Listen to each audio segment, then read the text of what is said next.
Trophy hunting, and especially on the Southern African landscapes and in the country where I came from, has been implemented over centuries. And I think when I started growing up, I saw the value of what it brings, especially if it's well regulated. It actually addresses the needs of those that actually need it. Then I think it makes a difference. If people from outside, because a lot of pressure comes from outside telling us that this is bad, and we are telling them it's not bad if it's well regulated and it's being used and the needs of those ones that are on the ground is addressed. It works for us.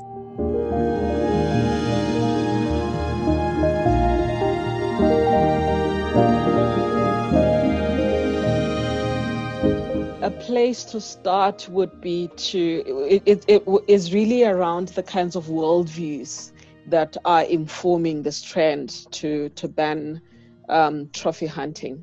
So if we're going to talk about who ought to be determining the future of Africa's wildlife, it's the communities that live in these areas. They own the resources, they own the land, but they've lived side by side with these resources for many years and have been able to conserve.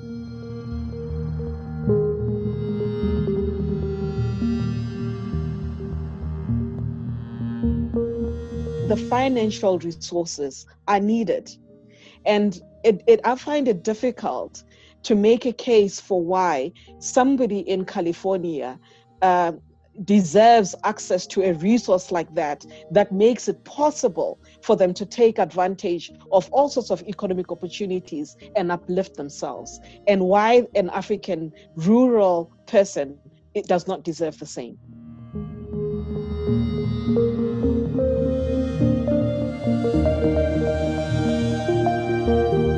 In our area around Ruaha in southern Tanzania, when we were looking there, we were working on an area where basically wildlife has no economic value. And the amount of killing was far, far higher than it would be allowed in a trophy hunting area.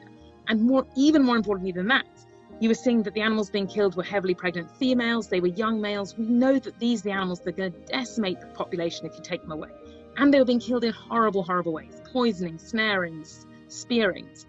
If you said to people, would you actually want to take away trophy hunting if it increases poisoning and increases snaring and ends up damaging wildlife populations as well as the human populations, would you actually want that? I think most people would say no. Even though it offends them, they would probably say on balance, I want what's best for the wildlife and the communities. The further you get from the field and the further you get from the realities of conservation, the louder the voices are and the stronger the opinions about how it should be managed. And particularly the loss of those local voices as you get into these international debates, and the lack of recognition of their rights, the lack of respect for the fact that they do have control over these animals. They should be given the right governance, the support and the structures needed to actually conserve their wildlife, and they are doing it in increasingly challenging conditions.